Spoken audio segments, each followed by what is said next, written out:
Et salut à tous, comme tous les jours à 17 h, on se retrouve pour parler MMA. On est le lundi 27 novembre 2023 et aujourd'hui au programme, Beneil Dariush, on est dans la Fight Week. Est-ce que c'est sa dernière chance pour accéder à la ceinture? On en parlera. Puisqu'on sera sur cette carte, on parlera aussi de Jalin Turner qui prend le short notice contre Bobby Green. Comment ça s'est fait, comment on lui a proposé le combat, etc. Il s'est confié à Rampage Jackson, on reviendra là-dessus. On parlera aussi d'Ilias Topuria qui est en pleine préparation pour son choc contre Volkanovski. On aura aussi un mot du PFL qui s'est passé ce week-end et on parlera de plein d'autres choses. C'est parti.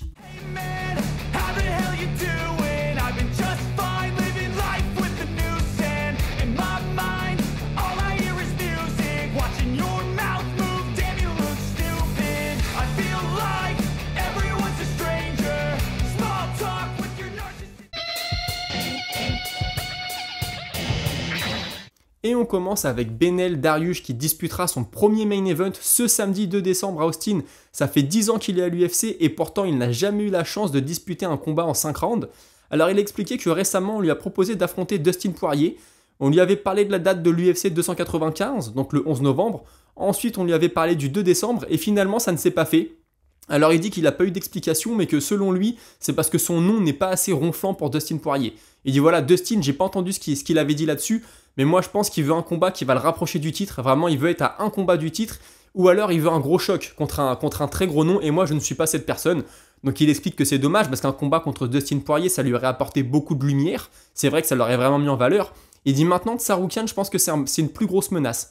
C'est pas forcément faux. Je pense que la menace que va apporter Tsarukyan en lutte va être très très intéressante à suivre. Il explique aussi que Tsarukyan est un meilleur striker que Gamrot. Je rappelle qu'il a battu Gamrot, Beneil Dariush, et que Gamrot avait battu Tsarukyan. Mais bon, le MMA, c'est pas une science exacte, c'est pas des mathématiques. Mais voilà, donc il explique que ça va être plus dur contre Tsarukyan. Je suis assez d'accord avec lui, encore une fois. Même la lutte est plus agressive chez Tsarukyan. Le striking est meilleur que Gamrot. Donc je pense qu'il va amener beaucoup plus de menaces à Beneil Dariush. Et il a dit que c'est quelque chose qui l'excitait beaucoup, ça. Il dit, moi, dans les MMA, il y a le combat, mais il y a aussi tout l'aspect stratégique. J'aime résoudre le puzzle. Et ça, c'est vrai. Ça, c'est vrai, quand tu as un combattant qui est stratégique, c'est toujours très, très intéressant pour lui d'affronter un jour un lutteur, un jour un striker, et savoir comment il va réussir à s'adapter pour battre son adversaire. Il explique que lui, ce qu'il aime beaucoup dans le combat, c'est quand il sent que sa stratégie est bonne, qu'il arrive totalement à bloquer le jeu de l'adversaire et qu'il sent le rythme de l'adversaire qui baisse petit à petit, alors que lui, au contraire, prend de la puissance, prend de la force, et il dit ça, j'adore, c'est une sensation qui est excellente. Et il explique par exemple que contre Gamrot, il sentait qu'il faisait déjouer, mais que Gamrot n'était pas brisé. Il dit jusqu'au bout, il y a été, je ne l'ai pas senti baisser de rythme, et ça a amené beaucoup d'intensité dans le combat. Et il explique notamment qu'il a beaucoup travaillé sur sa lutte depuis ces derniers mois. Il dit ouais, j'ai travaillé les fondamentaux, comme si je faisais de la lutte au lycée ou au collège, travailler les bases parce que j'ai vraiment besoin de ça. Et puis il dit surtout quand t'es bon en lutte, t'as des bons contrôles et ça va m'aider à mettre en place mon JJB. Donc c'est vrai que, excusez-moi, j'allais dire Gamrot, Dariush, il est surtout connu pour son JJB. Et il dit voilà, avec des positions solides de lutteur, je vais être beaucoup plus incisif dans mon JJB, ce qui est pas faux. Il explique aussi que dans le MMA, si tu ne t'améliores pas, il y a un moment où tu régresses parce que les autres progressent énormément. Et là, c'est vrai que là, il affronte Tsarukyan qui est très jeune, qui monte en puissance. Ça a été un peu c'était Karine Bryant qui lui faisait l'interview et elle lui explique, elle lui dit ouais, j'ai un peu l'impression de te voir toi dans tes jeunes années. C'est comme si le Dariush d'aujourd'hui affrontait le Dariush d'il y a quelques années. Alors le parallèle est un peu gros, mais c'est un peu ça. Il affronte des mecs qui arrivent, qui ont vu le MMA évoluer, etc. Lui, il fait un peu office de vétéran maintenant. Donc j'ai vraiment hâte de voir ce combat. Il explique aussi qu'il a beaucoup couru pendant ce camp-là, que c'est quelque chose qui lui manquait peut-être avant et que là il l'a mis en place. Il explique que la nutrition a joué un très grand rôle aussi. Et quand on lui demande si dans un combat il préfère un KO ou une soumission, il explique que lui c'est toujours la soumission. Il dit la soumission j'adore, ça fait partie de mon jeu. Maintenant c'est vrai qu'il y a aussi un charme à aller à la décision. Il dit ouais, quand tu vas à la décision, que t'as fait tout le combat, il reparle de son combat contre Gamrot, c'est un combat qu'il a beaucoup aimé. Et ben il dit quand t'es à la décision et que t'attends qu'on te lève le bras ou pas, il y a quelque chose que j'aime beaucoup. Maintenant voilà, dans le combat de samedi, je pense il faut que je finisse le combat, j'y vais vraiment avec la mentalité de tuer ou être tué. Alors ça, moi, c'est une mentalité un peu tuer ou être tué, ça veut peut-être dire que tu vas prendre des risques parfois qu'il ne faut pas prendre. Contre Tsarukyan, ça peut être terrible, parce que si tu concèdes un takedown, si tu concèdes une position au sol, ça peut te coûter le combat, donc il faut peut-être être assez intelligent à mon avis. Ensuite, il a aussi expliqué être déçu du forfait de Hooker. Hooker devait être son co-main event, je le rappelle, contre Bobby Green. Il dit bah voilà, on a perdu Hooker, il y a beaucoup de gens qui pensent que j'ai un beef avec Hooker, mais c'est pas vrai. C'est un gars que j'apprécie. On aurait pu s'affronter il y a quelques années, mais moi j'allais devenir père de famille, et du coup je voulais pas donner de date à l'UFC, et on est passé à autre chose. Maintenant voilà, j'ai rien contre Hooker, j'aurais aimé l'avoir sur la carte, il aurait amené une grosse plus-value. C'est vrai que la carte de ce week-end, elle est très costaud, il y a des très gros noms, et même si le main event n'est pas le plus ronflant, je veux dire, on n'a pas un Max Holloway, on n'a pas un Volkanovski, etc. Mais franchement, c'est une super carte pour les gens qui suivent le MMA de très près, ils savent que c'est une carte de grosse qualité. On lui a aussi demandé si selon lui, Justin Gaethje pouvait battre Islam Makhachev, puisque voilà, on sait que Gaethje devrait avoir son title shot dans l'année. Il avait plutôt déjoué contre Khabib, alors on lui dit est-ce que tu penses qu'il peut battre Makhachev? Il dit ouais, moi je pense qu'il peut, mais il faut vraiment qu'il combatte intelligemment. Alors il le dit pas, mais on comprend bien qu'il faut pas qu'il fasse le même combat que ce qu'il avait fait contre Khabib, parce que contre Khabib, Justin Gaethje, il était arrivé, il avait swingé sur tous ses coups, il avait cherché à faire mal sur tous les coups, mais ça avait pas marché, donc là contre Makhachev, il faudra vraiment une autre approche. Par contre, il explique que lui, il est convaincu de pouvoir battre Makhachev. Je rappelle que c'est un combat qui avait dû se faire il y a peut-être un an et demi, et que malheureusement, je crois que Dariush était blessé au pied. Je voudrais pas dire de bêtises, mais le forfait était venu de Dariush. Donc écoutez, est-ce qu'on verra ce combat? C'est possible, faut que Dariush continue à gagner. S'il bat Tsarukyan, il reste dans la conversation. Maintenant, s'il perd ce week-end, je pense que c'est fini pour lui la ceinture. Il est à un stade avancé de sa carrière. Il aura perdu contre Charles Oliveira, ancien champion. Là, il aura perdu contre la nouvelle génération qui monte. C'est une catégorie où il y a beaucoup de monde. Là, j'ai un peu envie de dire, si tu veux avoir ta chance à la ceinture un jour, c'est défaite interdite ce week-end. On va rester sur la carte du 2 décembre, mais je vais vous parler de Jalin Turner, puisque c'est lui, on en a parlé vendredi, c'est lui qui va affronter Bobby Green. Il était l'invité de Rampage Jackson dans son podcast. On lui a demandé comment ça s'était fait, comment il avait signé le combat, etc. Alors il dit au début, moi j'ai refusé le combat, parce que Bobby Green, je le respecte énormément et je voulais pas le combattre. Il dit mais après ils m'ont fait une contre-offre et puis j'ai fini par accepter. Donc Jackson, il lui dit ouais, je sais, Rampage Jackson, il lui dit ouais, je sais que c'est dur de dire non à l'argent. Moi à l'époque quand je combattais au Pride, je prenais des combats en short notice parce que j'avais besoin d'argent. Mais voilà, faut pas toujours faire des choix en fonction de l'argent. Et puis Bobby Green dit ouais non bien sûr mais voilà l'offre était belle et puis je me suis dit allez faut y aller. Il explique aussi qu'il vient du même quartier que Bobby Green. Alors la façon dont il l'a dit, je sais pas s'il voulait dire le quartier ou la même ville parce que les deux sont nés à San Bernardino en Californie, excusez-moi. Et donc il dit voilà, par contre on s'est jamais entraîné ensemble, on a eu l'occasion une fois de s'entraîner ensemble et je suis tombé en panne de voiture sur la route et j'ai jamais pu me rendre à la salle et du coup ça s'est jamais refait. Il explique, c'était pour la petite anecdote. Il explique aussi qu'il a 11 kilos à perdre pour ce combat. Donc Jackson, il dit ouais, c'est énorme quand même, 11 kilos en 2 semaines. Alors lui, il dit ouais, non, moi je pense que ça va le faire. Et Jackson, il raconte à son tour une petite anecdote. Il dit ouais, moi quand je devais affronter, il devait combattre au Japon, au Pride. Et il explique que ça avait été super dur pour lui parce qu'il devait cutter 11 kilos. Il devait combattre Sakuraba, ça vient de me revenir. Il explique qu'il avait dû cutter 11 kilos en quelques heures. Il dit ouais c'est comme ça, le Pride m'avait dit tu veux le combat, c'est ok, par contre tu dois perdre environ 11 kilos. Donc il dit j'avais été dans le sauna, j'avais fait du vélo, tenue de sudation, bain chaud, bain froid. Il dit c'était horrible. Et Jalin Turner il dit ouais t'avais envie de te tuer ce jour-là ou quoi? Il dit ouais tu sais ce que c'est, le pire c'est que j'ai fait ça pour 10 000 $. Mais je savais qu'en disant oui au Pride, en arrivant au Pride, après ma carrière allait changer, ça allait me donner une exposition que je n'aurais jamais ailleurs. Et il dit bah ça a été un choix qui s'est avéré payant parce que suite à ça, il a été une des stars du MMA, Rampage Jackson, faut pas l'oublier. Et par contre, il donne un petit conseil à Jalin Turner, il dit ouais, ça va être dur, c'est quand le combat va avancer. 2e round, 3e round, c'est là où tu vas sentir ta perte de poids et ton corps va commencer à te le faire payer. Je rappelle que le combat aura lieu en 3 rounds, il était prévu en 5 rounds à la base, si c'était Dan Hooker qui l'avait pris. Là, comme c'est un short notice, ils le font en 3 rounds. On lui a aussi demandé si c'était pas trop difficile de se préparer pour affronter Bobby Green, parce qu'il a un style vraiment très particulier, tu trouves pas beaucoup de sparring partners qui ont ce style-là. Et il dit, ouais, tu sais, moi je l'ai beaucoup observé, je l'ai beaucoup regardé combattre, donc je pense que je sais ce que je peux faire. Et puis il a expliqué que c'était surtout un honneur pour lui d'aller affronter Bobby Green. C'est vrai que Bobby Green, c'est un vétéran du game, et aujourd'hui il a cette chance de l'accrocher à son tableau de chasse, donc ça peut être très bon pour lui. Et enfin, Jackson lui dit, écoute, moi si j'avais un conseil à te donner, pour la prochaine fois, c'est que quand tu signes un combat en short notice, fais en sorte qu'il y ait une clause de rematch dans le contrat. Il dit parce que là, tu fais une faveur à l'UFC. Je te dis que l'UFC en retour ne te fera pas forcément de faveur. Moi, quand j'étais combattant, j'ai fait des faveurs à l'UFC. Et un jour, je leur ai demandé une chose. Ils m'ont dit non, nous, on fait pas de passe droit.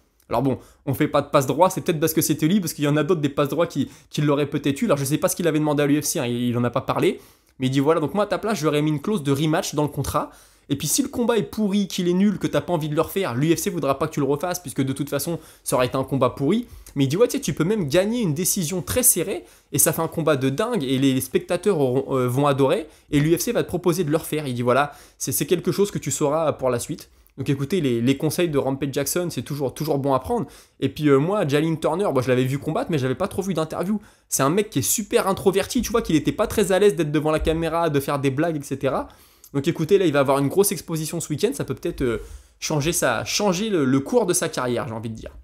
Maintenant, un petit mot d'Ilias Topuria qui va affronter Volkanovski. Je le rappelle, la prochaine défense de Volkanovski, c'est contre Topuria. Alors, on a demandé à Topuria, est-ce que le fait que Volkanovski ait perdu contre Makhachev et par KO, est-ce que ça enlève un peu de son prestige? Est-ce que tu penses que c'est un animal blessé qui va être plus facile à battre? Alors, il dit, ouais, non, moi, surtout pas. Je pense pas ça, je pense qu'il est toujours aussi dangereux, je pense que le battre va être toujours aussi difficile. Il dit, ouais, je vous rappelle que Makhachev, il a déjà perdu par KO, regardez où il en est aujourd'hui. Donc, c'est pas une défaite par KO qui va tout annuler. C'est pas forcément faux. Maintenant, moi, personnellement, je pense que s'il y a un moment pour prendre Volkanovski, c'est maintenant. Après, peut-être que je me trompe et que Volkanovski va lui rouler dessus et gagner le combat, je sais pas. Il est aussi revenu sur une anecdote assez drôle. C'est Mike Perry qui lui dit, ouais, tu sais, on t'a vu souvent boire du vin dans les jours juste avant la pesée. Est-ce que tu peux nous parler de ça? Et il dit, ouais, c'est un ami qui m'avait donné ce conseil, j'avais du mal à perdre du poids. Il m'a dit, ouais, bois du vin, ça va te déshydrater et en plus, tu vas mieux dormir. Et il dit, du coup, je l'ai fait, c'est vrai que j'ai réussi à perdre du poids, ça m'a beaucoup déshydraté. Et la nuit, j'ai moins réfléchi à mon combat, j'étais moins stressé, j'ai mieux dormi. Du coup, maintenant, je prends toujours un peu de vin les jours avant la pesée. Bon, écoutez, je sais pas si c'est la meilleure des choses à faire, mais lui, ça a l'air de lui réussir. On lui a aussi dit qu'il pouvait devenir champion à 26 ans et rejoindre des gros noms comme Pulver, BJ Penn, José Aldo, John Jones. Il dit voilà, tout ça, c'est des mecs qui sont devenus champions à 26 ans ou avant. Est-ce que ça te met la pression? Est-ce que t'en es fier? Il dit honnêtement, j'y pense pas du tout. Moi, je sais que je serai champion un jour, peu importe l'âge. Je suis pas là pour faire un record, je suis là pour être champion. Donc écoutez, très belle mentalité. Il explique aussi qu'avoir fait 25 minutes contre Josh Emmett, ça a été une belle leçon. Il dit ouais, maintenant je sais que contre un adversaire qui est tout proche de la ceinture, qui est l'élite mondiale, je peux faire 25 minutes et ça m'aide beaucoup mentalement pour mes combats à venir. Il a aussi expliqué qu'il ne voulait pas juste être un grappleur, parce qu'on lui dit oh, au début quand t'es arrivé tu mettais beaucoup de soumissions, puis là tu commences à mettre des KO, tu commences à être super efficace debout, est-ce que tu peux nous parler de ça? Il dit ouais, moi je veux être une menace dans tous les domaines, je veux pas arriver face à un adversaire et que mon adversaire se dise ouais, ok, ce gars-là il va être dangereux au sol, mais debout ça va être facile, donc faut juste que j'évite son sol. Il dit non, moi je veux être une menace partout.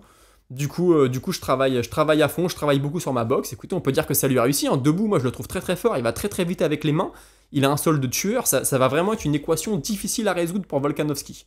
On lui a aussi demandé à quel moment il allait arriver pour son combat. Est-ce que tu vas arriver 2 semaines avant sur place? Parce que lui, il vit en Espagne, Topuria, donc il y a le décalage horaire, etc. On a appris cette semaine, je crois que le combat aurait lieu en Californie. Je ne veux pas dire de bêtises, mais je crois que c'est ça. Et il dit ouais, moi je vais arriver 1 mois avant. Du coup Mike Perry dit ah ouais, 1 mois avant ça fait beaucoup. Il dit ouais ça fait beaucoup, mais moi j'ai besoin de ça pour m'acclimater. La première semaine quand j'arrive sur place, je suis un vrai zombie avec le décalage horaire, le temps de prendre mes marques, aller faire des courses, repérer les endroits, tout ça. J'aime pas du tout, donc c'est à partir de la 2e semaine seulement que je commence à bien me réentraîner. Donc écoutez, il prend les choses très très au sérieux. Et on lui explique aussi qu'il n'y a pas eu énormément de champions chez les poids plumes. Il y a eu José Aldo, Conor McGregor, Max Holloway et Volkanovski. Il dit aujourd'hui, tu as encore Volkanovski et Holloway qui sont toujours actifs. T'imagines, toi, si tu bats Volkanovski et que tu as la chance de battre Holloway, tu auras battu 2 des 4 champions de l'UFC. Et il dit, bah moi, tu sais, c'est le plan. Moi, je veux battre Volkanovski et après, je veux défendre ma ceinture chez moi contre Max Holloway. Alors honnêtement, ça serait super pour lui, ça serait super pour les fans espagnols. Maintenant, l'UFC n'a jamais été en Espagne. Est-ce que c'est Topuria qui pourrait ramener l'UFC en Espagne? Du coup, ce serait un pay-per-view s'il y a une ceinture en jeu. Je sais pas, honnêtement, je sais pas. Après, Topuria, il a l'air de bien vouloir se vendre. Il a dit que, vous savez, il a fait une petite vidéo il y a quelques semaines où il était chez lui, où il teasait un peu son combat contre Volkanovski. Il dit ouais, j'ai engagé un mec exprès pour tourner ça, un vidéaste, un metteur en scène, tout ça. Donc je pense qu'il veut vraiment travailler sur son image. En plus, il parle bien anglais, mais par exemple, dans l'interview, il avait un traducteur quand même, parce qu'il y a des fois, il repassait à l'espagnol. Donc il dit, il faut que je travaille encore là-dessus. Mais moi, je pense qu'il a un potentiel pour être très, très populaire. Maintenant, c'est à lui de travailler là-dessus. Est-ce que ce sera suffisant pour ramener l'UFC en Espagne pour un pay-per-view? Écoutez, je ne sais pas. Il a aussi expliqué que le fait que Volkanovski ait perdu son combat en short notice contre Makhachev, il dit voilà, ça enlève un peu de la défaite. Il dit c'est pas une excuse, mais il a pris ce combat en short notice, il n'était pas préparé au mieux, donc ça explique peut-être un peu la défaite. Et puis il a expliqué que lui, son combat de rêve, dans tous les sports de combat confondus, c'était de prendre Canelo en boxe anglaise. Il dit moi, c'est le combat qui me fait rêver, c'est Canelo. J'ai vraiment envie que ça arrive un jour, ça arrivera pas, mais moi, c'est le combat que je voudrais. Et puis pourquoi pas un jour monter et aller chercher Islam Makhachev. Bon bah ça, écoutez, moi vous savez ce que j'en pense. Je pense qu'il doit défendre sa ceinture plusieurs fois avant de pouvoir monter. Donc déjà, battre Volkanovski. Est-ce que Volkanovski aura un rematch immédiat? Je sais pas. Sinon, battre Max Holloway. Puis après, peut-être prendre quelques-uns des contenders. Il y a toujours des Allen, des Evloev, tout ça. C'est toujours dans la conversation. Donc les deux vont s'affronter en plus, Allen et Evloev. Donc écoutez, hâte de voir la suite, hâte de voir ce combat. On va en reparler d'ici là.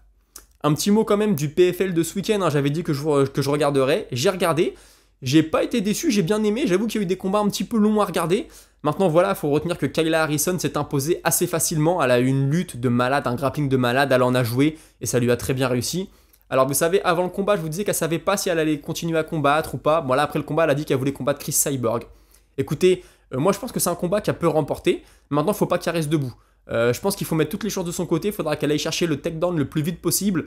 Et puis peut-être mettre en difficulté Cris Cyborg au corps à corps, dans le clinch, contre la cage, au sol. Mais rester debout, ça pourrait être très très compliqué pour elle.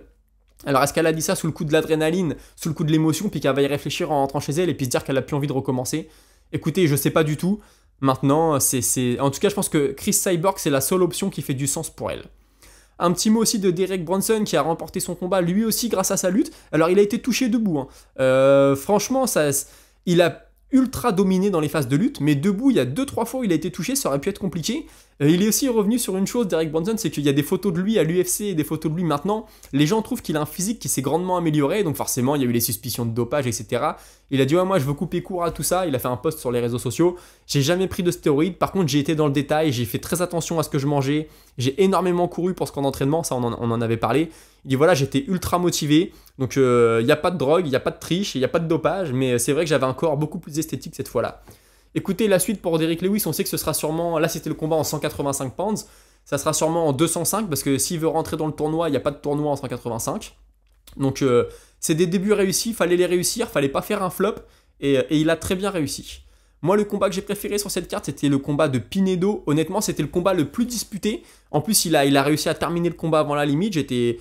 Pour moi, c'était un des meilleurs combats avec celui de Ferreira. Ferreira a fait un beau combat, c'était l'opposition lutteur-striker.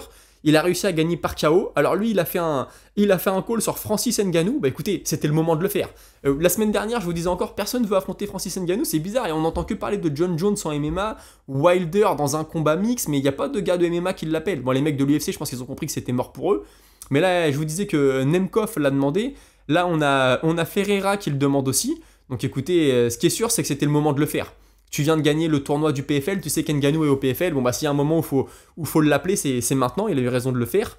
Et puis il y a Ryan Bader qui a parlé de Ferreira, lui il est champion au Bellator, il a dit ouais, moi je veux l'affronter, c'est la logique, champion contre champion. Donc ça fera un super combat aussi, ça sera encore une fois striker contre lutteur.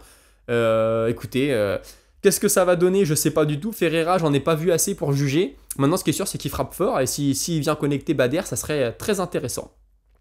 On a aussi Impa Kasanganay, on en avait parlé, vous savez, il avait pris ce terrible KO à l'UFC qui avait fait le tour du monde contre Buckley. Il s'était hissé jusqu'à la finale en poids lourd léger maintenant au PFL. Écoutez, il a remporté le combat. C'était pas un combat facile, hein, son adversaire a vraiment tenu bon. Lui aussi, il a appelé Francis Ngannou. Alors par contre, je trouve ça un peu bizarre parce qu'il dit oui, moi je peux monter en poids lourd, prendre Francis Ngannou. Le plus lourd que j'ai pesé, c'est 111 kg, mais je suis sûr qu'à 97 kg, je peux le battre. Honnêtement, vu ce qu'il a montré ce week-end, je veux rien lui enlever. Il sort d'une saison, il y a eu beaucoup de combats, etc. Maintenant, contre Francis Ngannou, ça va peut-être être un peu léger, hein, ne serait-ce qu'en termes de gabarit et puis de ce que Ngannou peut proposer dans la cage. Je sais pas si c'est une très bonne idée. Il a aussi dit qu'il voulait Nemkov. Bon, bah là, Nemkov, c'est un peu plus logique, hein, c'est le champion poids lourd léger du Bellator. Donc, moi, je serais lui, je prendrais déjà Nemkov, faire un statement, hein, comme on dit, un gros KO ou une grosse soumission ou une pure domination, et peut-être après parler de Ngannou, mais honnêtement, je veux pas être dur avec les combattants du PFL, mais je sais pas s'ils auront leur chance d'affronter Ngannou un jour. Et enfin, un petit mot du main event, Olivier Aubin-Mercier qui a gagné. Voilà, il avait dit qu'il avait des gros problèmes de motivation, pas pour s'entraîner, mais pour le combat, qu'il avait plus trop le goût de combattre, etc. Bah écoutez, il a remporté son 2e million, combat qu'il a plutôt dominé, hein, surtout grâce à sa lutte. Honnêtement, il a été au-dessus. Il y a peut-être un round qui lui a échappé, mais moi je trouve qu'il a vraiment dominé, content pour lui. Il a confirmé au micro, c'était sûrement son dernier combat. Il a dit, je vais au moins prendre 1 an sans combattre. Et peut-être, hein, on sait si l'UFC revient chez lui, le PFL revient chez lui à Montréal, avec des gars de sa team, peut-être qu'il ira combattre, mais moi quand j'entends son discours, je pense qu'il a plus envie. Écoutez, un dernier mot du PFL, hein, le Don Davis, le créateur du PFL, le big boss, a dit qu'il n'y avait toujours pas de tournoi l'année prochaine, donc en 185 et en 135, on en a déjà parlé. Il dit voilà, je pense que le Bellator, ils ont les 2 meilleurs combattants au monde dans ces divisions-là. Ça faisait pas trop d'intérêt pour eux de les faire intégrer à un tournoi dès cette année, mais pourquoi pas en 2025.